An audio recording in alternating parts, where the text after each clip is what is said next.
이게 여러분들의 마인드셋을 완벽하게 바꾸는 걸 거예요. 정말 이걸 끝까지 한번 고민해보시고 생각을 해보시기 바랍니다. 누가 내린 거예요? 내 머리가 내린 거잖아요. 그 판단을 내린 근거가 이렇게 말씀드려서 죄송하지만 지식 수준이잖아요. 여러분들이 전문가인가요? 전문가가 아니죠. 전문가가 아님에도 불구하고 지식 수준이 생각보다 높지 않죠. 저도 그래요.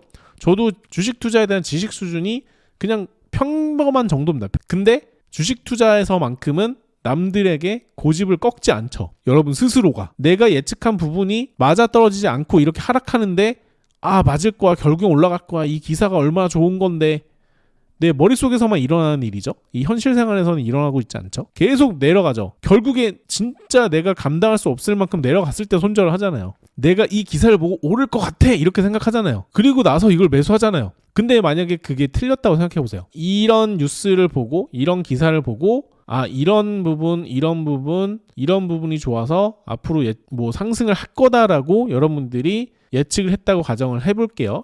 그리고 나서 한 종목을 매수를 만약에 했다고 가정을 해봅시다. 그러면 이게 여러분들의 매수 근거죠. 어떤 기사나 뉴스를 본 게 여러분들 매수 근거잖아요. 그 시나리오를 세운 거죠. 근데 상승할 거라는 시나리오를 세움과 동시에 하락할 거라는 시나리오도 세웠어야 돼요. 내가 이 기사를 보고 상승할 것이다 라고 판단 내린 거는 누가 내린 거예요? 내 머리가 내린 거잖아요. 그 판단을 내린 근거가 이렇게 말씀드려서 죄송하지만 지식 수준이잖아요. 뭐 면밀히 따지면 지식 수준으로 여러분들이 이 판단을 내리는 거잖아요. 세상 이치랑 똑같아요. 여러분들이 의학적 지식 수준이 많이 없기 때문에, 공부를 안 했기 때문에 병원에 가서 의사에게 물어보는 거잖아요.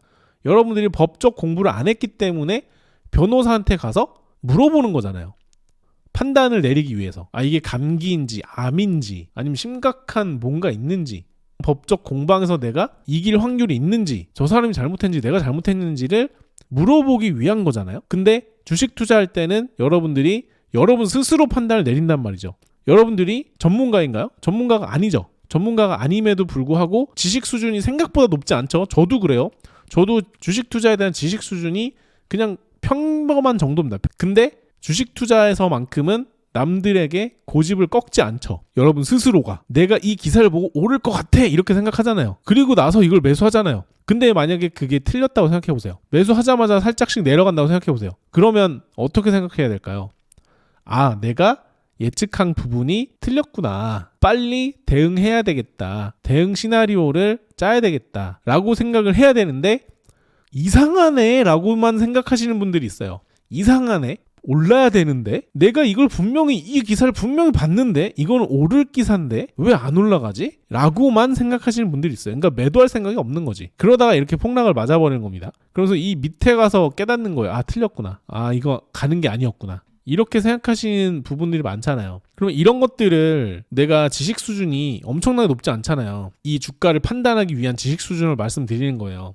그리고 여기에는 정답이 있는 게 아니죠.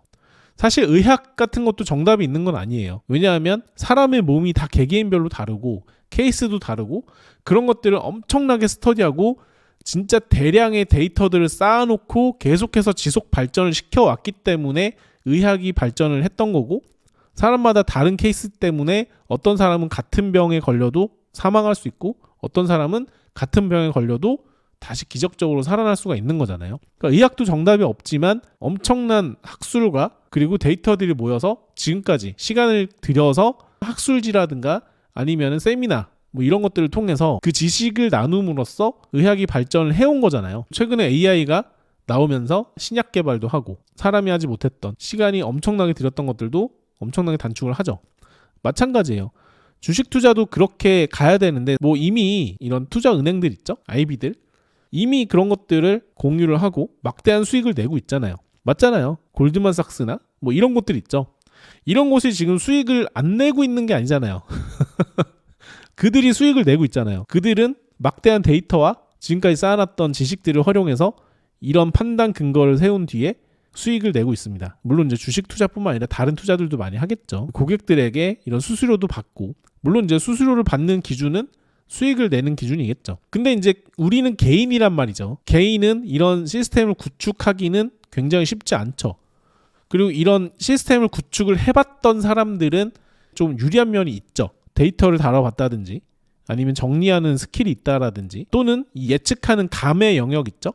그런 영역이 굉장히 발달한 사람이라면 개인 투자자로서 이런 급등을 예측하는 능력이 남들보다 뛰어날 수 있어요. 근데 그렇지 못한 사람들은 여기에서 살아남기는 굉장히 쉽지 않죠. 정보의 비대칭이 많이 없어졌다고 하는데 정보의 비대칭은 여전히 존재합니다. 개인들이 계속해서 손실을 보는 이유예요. 그리고 이런 본인이 세운 근거를 너무나 철석같이 믿는 그런 오류를 범하는 거죠. 왜냐면 나의 실력은 사실 실력이라고 하기는 좀 힘들죠. 나의 이 정보를 해석하는 능력이라고 해야 되죠. 정보를 해석하는 능력은 엄청나게 낮다라는 거를 인정을 해야 되는데 그 인정을 하지 않죠. 인정을 해야만이 내가 틀렸을 때 바로바로 매도가 나갈 수 있는 거거든요. 근데 이 능력을 너무 과신하고 맹신을 해버리죠. 그게 문제예요. 그러니까 저도 항상 말씀드리는 게 항상 예측의 영역이라고 말씀드리죠. 하나오션도 올라갈 수 있고 내려갈 수 있어. 여기 지지를 봐야 돼. 일단 봐야 돼. 그래야 내 판단 근거가 생겨. 그래도 어려워 라고 항상 말씀을 드리지만 간혹 가다가 너무 자신을 맹신하시는 분들이 있어요. 근데 그게 계속 맞아 떨어지면 당연히 그게 실력이긴 하지만 보통 평범한 입장에서 본다라고 하면은 너무 과맹신하면 진짜 한순간에 부러지거든요. 맹신을 하지 말아야 된다. 내 실력은 사실 개인의 입장에서는 저도 지금 제 실력이 엄청 대단한 거라고 생각하지 않아요. 저는 대응을 잘하고 이 급등하는 이 순간을 포착하려고 하고 그 포착한 곳에서 내가 먹을 만큼만 먹고 나오자는 주의이기 때문에 제가 막 실력이 엄청 출중하다 여러분들 뭐 저한테 뭐 무조건 이렇게 배워야 된다 나를 따라 이런 얘기를 절대 안 하죠. 그 이유가 저도 실수를 할 수 있고 제 실력은 단순히 위쪽으로 흘러갔을 때 아래쪽으로 흘러갔을 때의 시나리오를 짜면서 거기에 대응할 수 있는 시스템을 짜놨다 정도가 되는 거고 이 위쪽으로 가는 것들만 선택할 수 있다가 아니잖아요. 그런 시스템을 구축한 사람은 아마 거의 있지 않을 겁니다. 왜냐하면 뭐 기관들도 엄청나게 뭐 손실을 볼 경우가 많기 때문에 국민연금이 왜 자꾸 손실을 보겠어요. 그들은 전문가 아닌가요? 그래서 항상 경계하세요. 여러분들의 지식 수준은 그리 대단한 게 아닙니다. 그러니까 여러분들을 까내리려고 하는 게 아니에요. 그냥 평범한 사람들의 입장에서 제가 말씀드린 거 저도 그렇고 그러니까 여러분들이 이렇게 뭐 기사를 보고 시황을 판단하고 이런 것들은 보조수단이에요. 이런 거 판단을 내릴 근거들을 수집하는 것뿐이지 그 이상 그 이하도 아닙니다. 여러분들이 엄청 대단한 지식 수준이 있어가지고 이런 것들을 모두 다 예측할 수 있는 게 아니란 말이죠. 그걸 인지하고 그렇게 받아들여야지만 결국에는 내가 생각한 게 옳지 않으면 밑으로 내려갔을 때 하락했을 때 손실을 확정질 수가 있다는 거죠. 가장 중요한 거예요. 손실을 확정 지어야지만 다른 상승이 왔을 때 여기에서 기회가 있는 거예요. 내가 예측한 부분이 맞아떨어지지 않고 이렇게 하락하는데 맞을 거야 결국엔 올라갈 거야 이 기사가 얼마나 좋은 건데 내 머릿속에서만 일어나는 일이죠. 이 현실 생활에서는 일어나고 있지 않죠. 계속 내려가죠. 결국에 진짜 내가 감당할 수 없을 만큼 내려갔을 때 손절을 하잖아요. 그러면 이렇게 상승했을 때 다른 상승이 나타났을 때 진짜 내 예측대로 흘러갈 만한 종목이 나타났을 때 여러분들 기회는 없어요. 여기서 손실을 다 버렸고 시간도 엄청나게 많이 소비가 되고 이 시간 동안 수익을 못 봤을 손실과 그리고 실제 손실 이 종목이 끌고 내려갔을 때 손실이 겹쳐지면서 막대한 손실이 여러분 계좌에 누적이 되는 거죠. 그렇게 되면은 수익을 낼 수 있는 구조가 생기지 못해요. 왜냐하면 여러분들의 판단 능력이 딱 그 정도이기 때문에 그렇습니다. 여러분들이 손실을 못하면 그게 여러분들의 실력인 거예요. 손실을 확정하지 못하고 너무나 길게 이렇게 하락하고 있잖아요. 이렇게 하락하고 있는 걸 보유하고 있는 게 여러분들의 실력입니다. 이거를 인지하셔야 돼요. 이거를 여러분들이 선택하고 올라갈 것 같아 하고 매수하는 그게 여러분들 실력이 아니라 매수한 뒤에 하락하고 있는 상태에서도 잘라내지 못하는 게 여러분들의 실력이라는 거예요. 딱 거기까지의 수준이라는 거예요. 그래서 그 수준을 높이려면 내가 생각했던 지점에서 상승을 하지 않고 하락하면 상승했던 거에서 수익 실현하는 것처럼 하락한 거에서도 손실 확정을 해야 된다는 거죠. 손실 확정을 빨리 할수록 다시 한번 기회가 생기는 겁니다. 시황 분석은요. 참고사항입니다. 여러분들이 매수 들어갈 만한 근거를 찾는 거예요. 시황 분석이라고 하는 거. 뉴스 분석.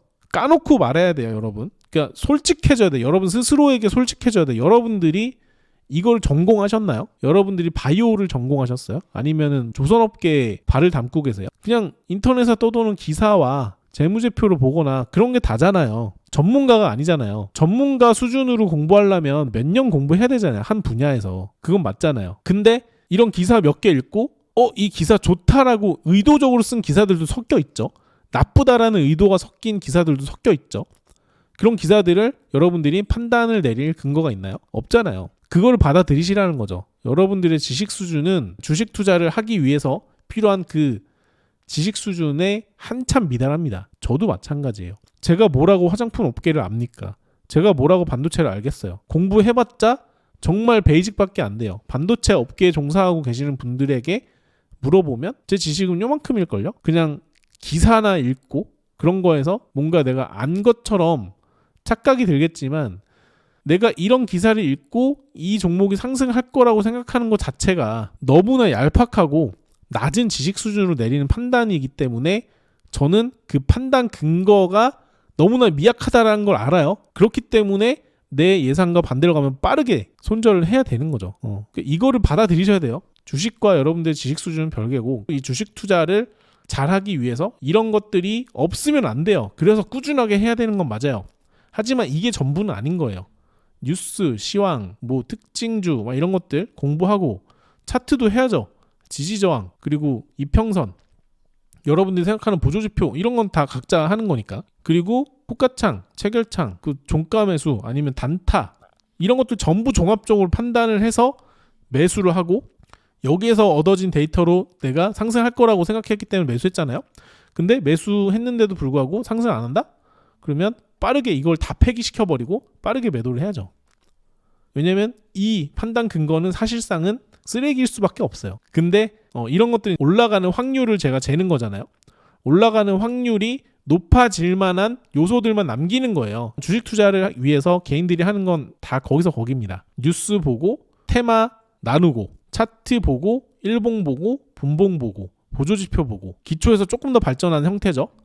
그 다음에 호가창 보고 체결창 보고 아니면은 뭐 다른 여러분들이 보시는 뭐 프로그램 매매나 뭐 매매 동향이나 이런 것들 한 번 더 보고 이런 것들을 다 모아서 종합적으로 판단 근거가 되고 여기에서 여러분들이 매수를 들어가기 직전에 이런 걸 다 보고 이 근거를 통해서 매수를 하는 거예요. 매수한 뒤에 얘네가 올라갈지 내려갈지는 확실하다라는 전제 조건은 없는 겁니다. 그냥 이거는 매수할 전제 조건인 거고 매수한 뒤로부터는 흐름에 따라서 수익 실현하든지 손절하든지를 결정하는 거예요. 이게 올라갈 근거가 아니라는 거죠. 매수할 근거고 그 이후에는 대응은 이 종목의 흐름에 따라 해야 된다. 백날 공부해봐도 상승할 종목만 고를 수는 없습니다. 이 공부하는 목적은 매수할 종목을 선택하고 이 매수한 종목이 상승 쪽으로 올라갈 확률이 높은 요소들만 남기는 거예요.